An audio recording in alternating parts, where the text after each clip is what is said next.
the feeling of being a part of something bigger. What is that? And I just really wanted to ask those questions with the album and not be scared of asking them.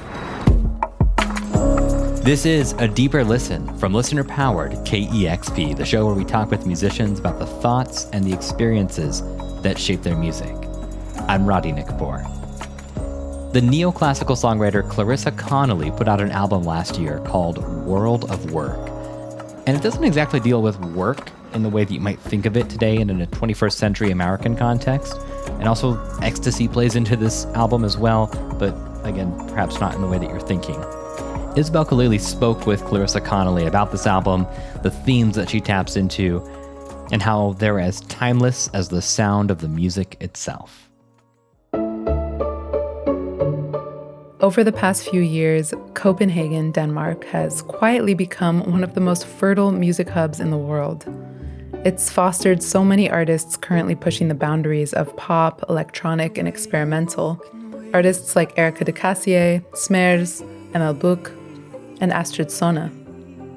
Diving deep into this scene is what first brought me to the work of Scottish-Danish composer Clarissa Connelly.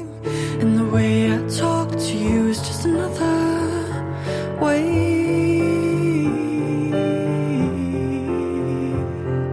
of keeping you close, but holding my heart safe. Clarissa's music immediately stood out to me for how it collapses time. It feels both ancient and futuristic, like a transmission from another realm. And the more I learn about her, the more this makes sense. Her 2024 album, World of Work, takes its title from the French philosopher Georges Bataille. He wrote about the world of work as this structured, practical sphere we all move through in everyday life, and contrasted it with what he called the world of eroticism or desire, those moments of transcendence, ecstasy, or spiritual intensity that break us out of the ordinary. Clarissa uses these ideas as a foundation for the record, drawing on everything from medieval musical traditions to the writings of William Blake and the religious visions of Teresa of Avila. It's embroidery I'm making, you ahead to go, so don't be waiting for me to come home. I spoke with her about all of these inspirations shaping the album. We also talk about the significance of bells throughout history and the way she approaches themes like apocalypse and death, not as endings, but as moments of revelation. But first, we talk about some formative memories from her childhood in Scotland, experiences that shaped her way of listening. Here she is. In Scotland, there's these ceilidhs where you dance, and, it can be like at a wedding or someone's birthday, or just like gathering together, doing the folk dances and people playing their instruments.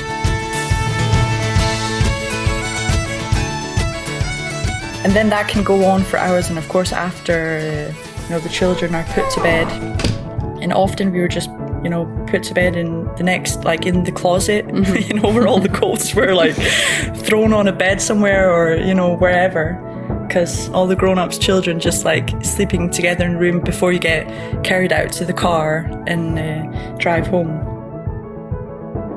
I really remember laying in there and then like the sound warping and turning into other chords when these doors were opening and closing. Yeah. And listening to the sound through the walls. And I just remember being in that space where you're not completely asleep, but trying to hold on to that, nearly falling asleep, but also being active in dreams, in pictures and sounds, just like writing music in my head while laying there.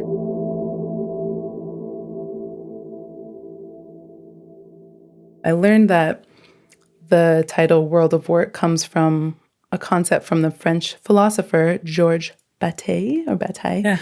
And I read about the concept, but I'd love for you to explain it, like what the concept of the world of work is and what drew you to this as a way to guide the album. Yeah. Yes, Georges Bataille is a really crazy author and philosopher. It's not like I love him, he's also like written some really messed up stuff, but His book L'érotisme, Eroticism, is interesting in many ways. It's mentioned a couple of times in the book how he describes it as a world of work, or like our world where we move around is like the profane world where we just go to work and come back home, and our movement, like that's the world we move around in. And then there's in this world, the world of work, there is a possibility of moving into the world of erotic desire, as he calls it. And that is ecstasy. That can be through music or through meditation or through sweeping the floor. It doesn't have to be anything specific. It can be the movement of the brain or the movement of the body, and the movement of the mind somehow.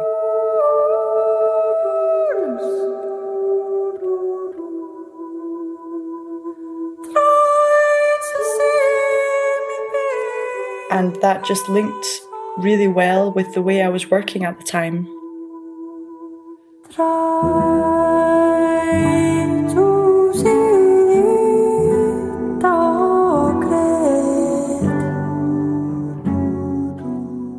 I had a friend, or I still have this friend called my friend Troels. He was the one that recommended me the book while I was talking about the album.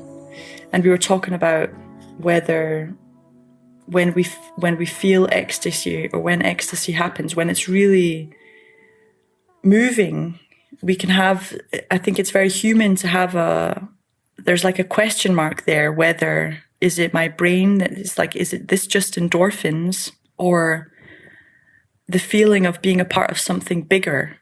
What is that? And I just really wanted to ask those questions with the album.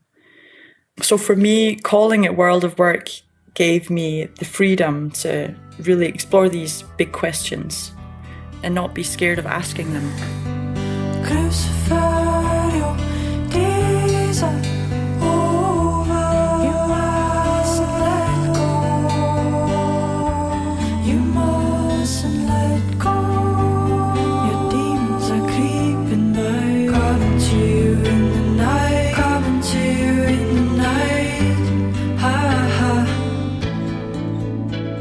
You talked about ecstasy coming through movement, and I wonder if movement, like does physical movement play a role in your creative practice at all?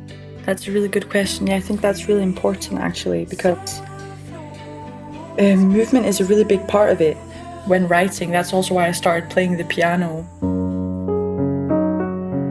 Even though you're sitting down on a chair, you can really move around a lot. And I think when playing music, it's really important.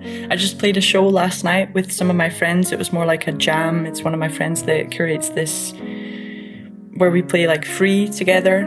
But sometimes it can become really harmonically, beautiful when we tap into each other.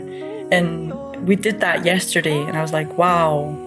I was so thankful for that. And then watching the videos, as I'm moving a lot, and I'm like, oh my God, Clarissa, and all the others are sitting like a lot more still than I am. But I'm like, my whole body is like going back and forth.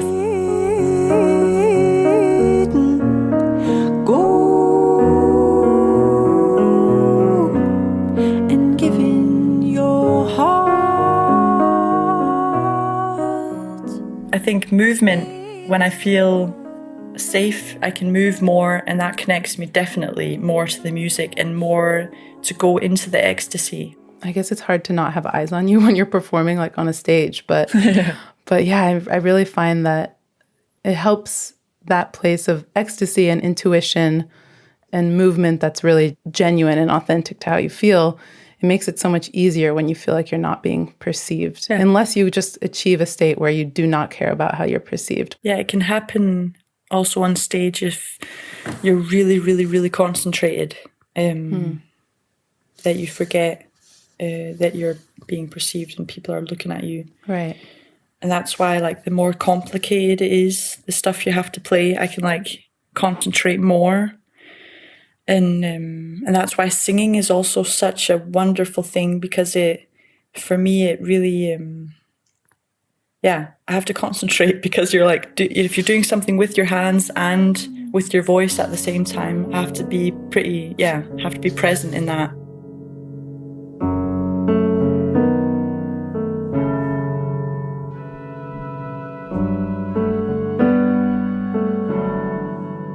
I love the way that different instruments and textures work together in this album. You know, you go from the more familiar and like the acoustic guitar and piano that really drive a lot of the songs, but then also the field recordings and synth pads and even like the polyphonic medieval style singing, which I really love. And it's like, it just really is transportative. But one of the recurring sounds on the album is the sound of bells.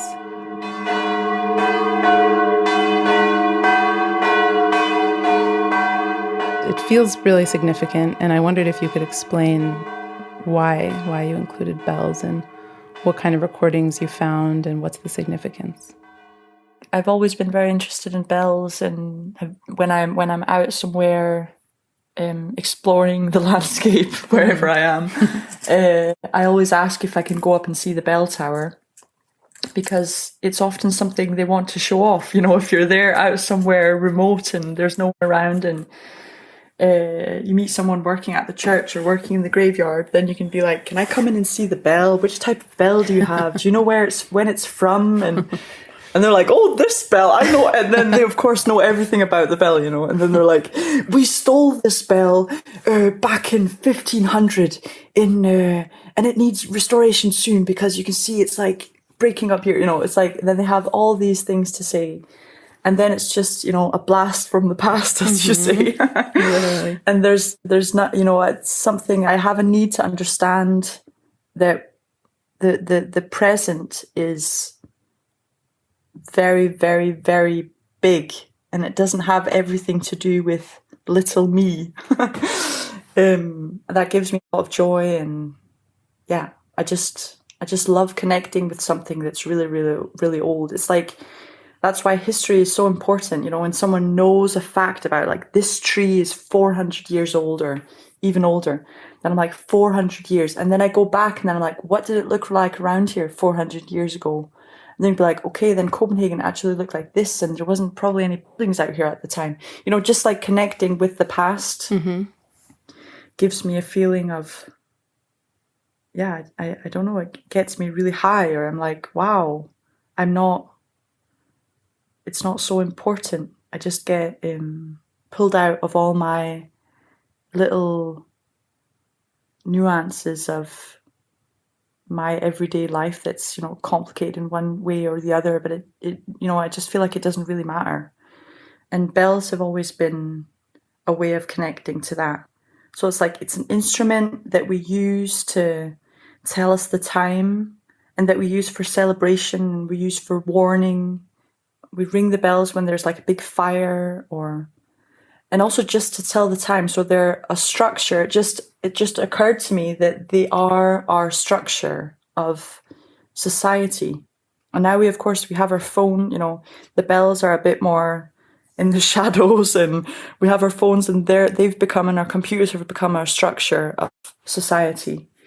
But once it was bells, and it's still bells, you know, it's still when you're in a town, throughout, you know, everywhere in the world, the bells, they still mark the time. You know, if it's 12 o'clock throughout the day, they're not allowed to ring as much now as they were once, but because people find them disturbing. But I just found that as a perfect element to structure this world of the record.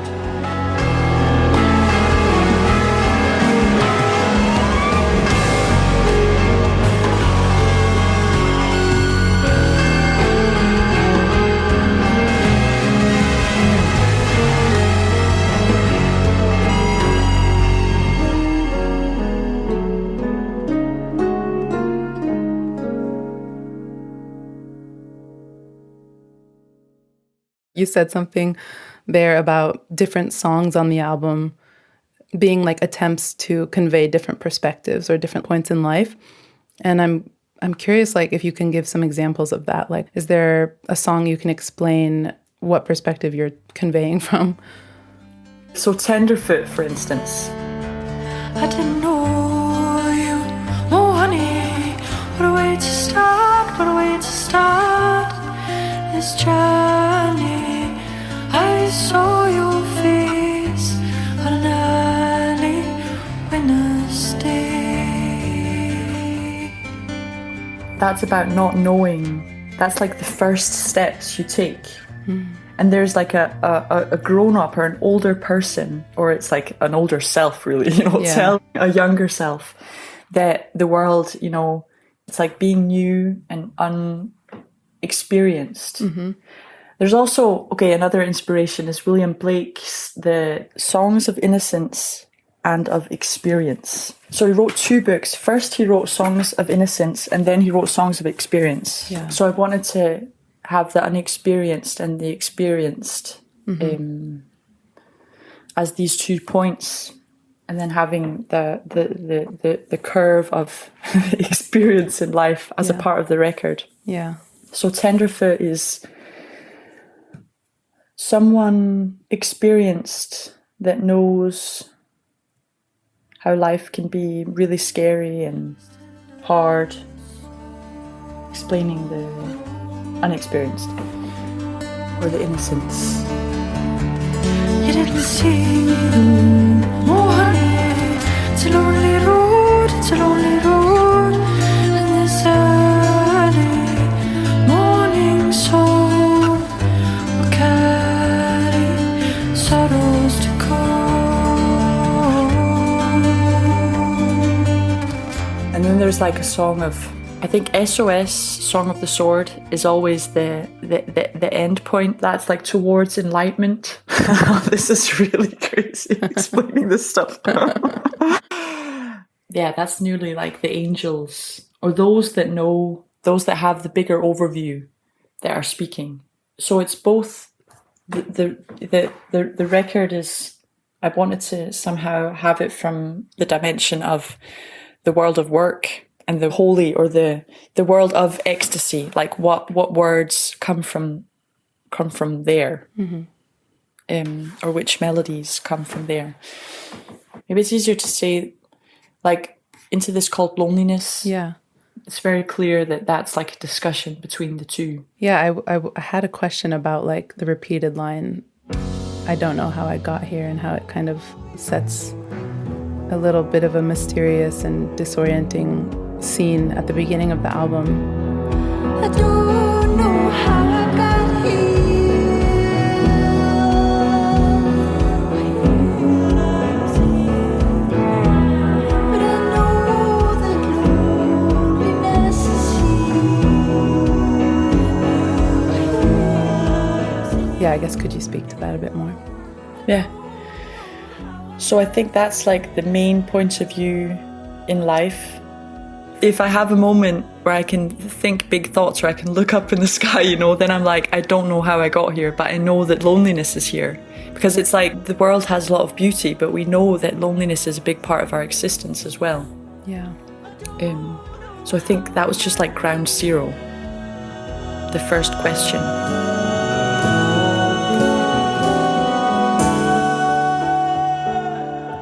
And then like you started talking about SOS, Song of the Sword. That one really does feel like an epic, almost like apocalyptic swell as it goes on. And yeah, I wondered if you could talk about that idea of apocalypse, because I've read you talk about how the album addresses death and grief and, the little deaths and losses we experience throughout life, and then also this bigger one. And even the idea of climate change, I've heard you talk about in relation to how you're thinking about this. So how would you describe this, the way you convey apocalypse in your album? It was a very necessary part of writing, because that's a big grief in my life.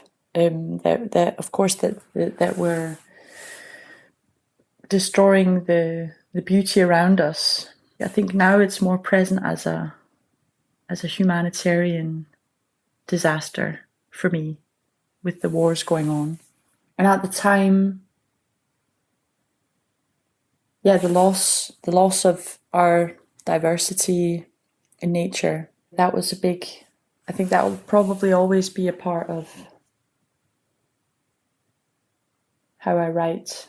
And then the apocalypse, because it had to end with death.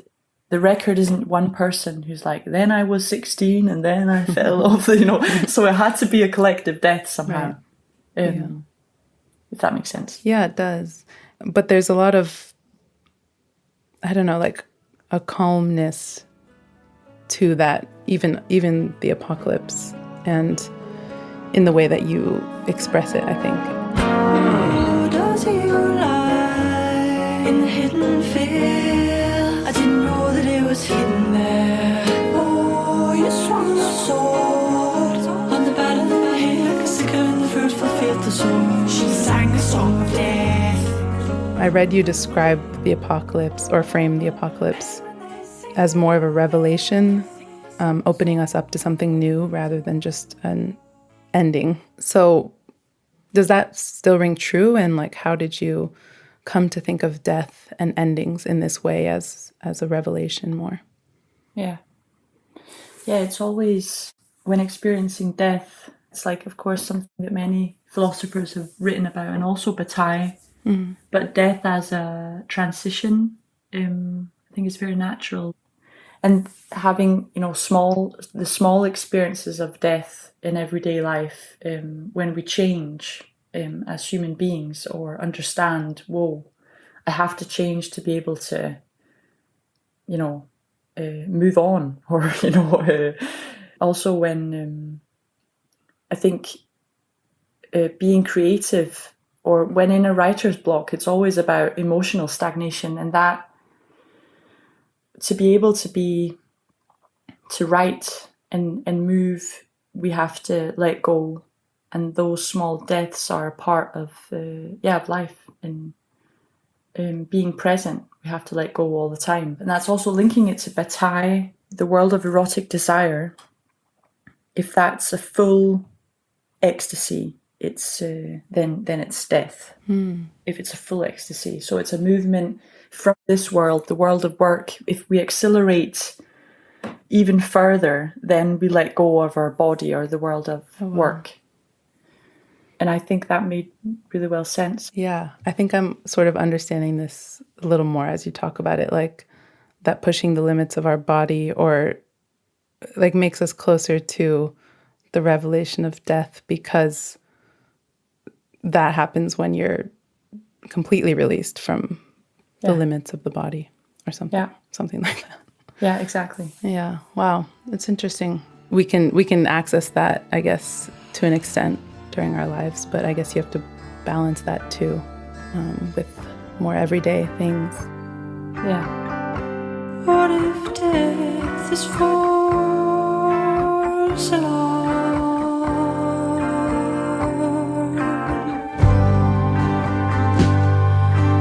The excess of sorrow born to love.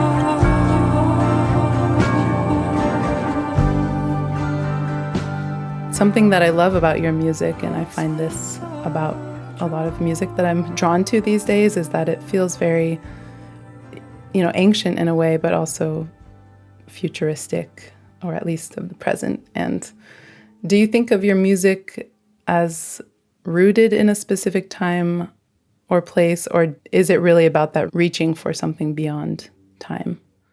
No, I think it's, I definitely want to, listening back, the symbolic weight of different instruments have always inspired me a lot, like what it means, the sound of a guitar, what it means with like a crashing solo with a lot of distortion that's also in some of the songs, like what they mean symbolically, like from my point of view, growing up with the music and listening to the music I've listened to, they stand for different things. And for me, the clean guitar it's timeless for me, because I've listened to it in so many different musical, ages, Of course, there's all these, I have all these ideas about the album, but I also want the music to come through clearly. I think that's more what I'm trying to explain. I think sometimes with art, there can be a lot of noise around it. Of course, it's with all kinds of things. But if the layers of awareness of choosing different sounds are too present, I don't know how to explain it in a more, but that can be a bit too noisy for me, or the person behind it can be very, very present. But I think it has to be contemporary still. I don't want to, it's not like if I write something that sounds like the 70s, then it's also noisy. So I wanted to create like a neutral ground.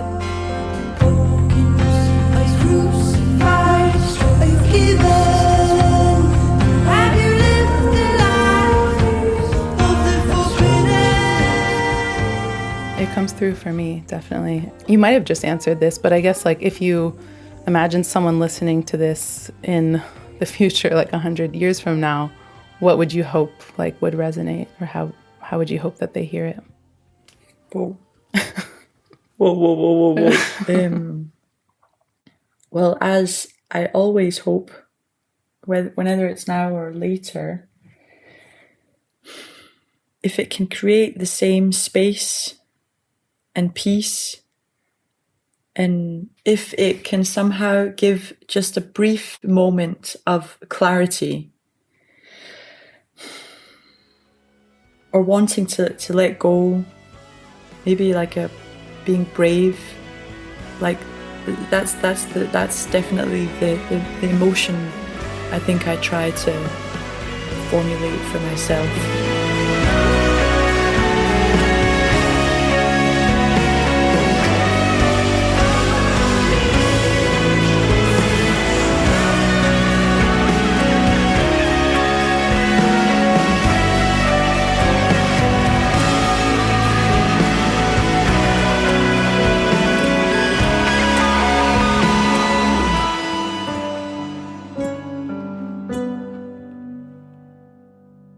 We like to end every interview for this series with a music recommendation. So what song would you share with us?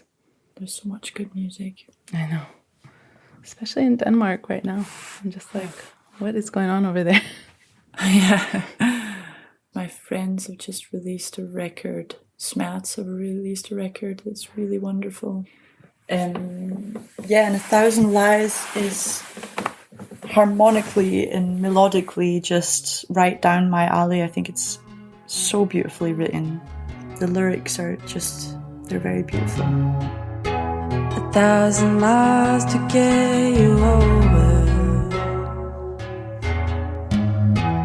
1,000 lies to keep away. But when I see the time gets over, I wonder if you're gonna stay. Thank you. Thank you for really good questions. It was really a pleasure talking. I had a thought, it slipped away, and when I saw you smiling, leaving, I didn't know.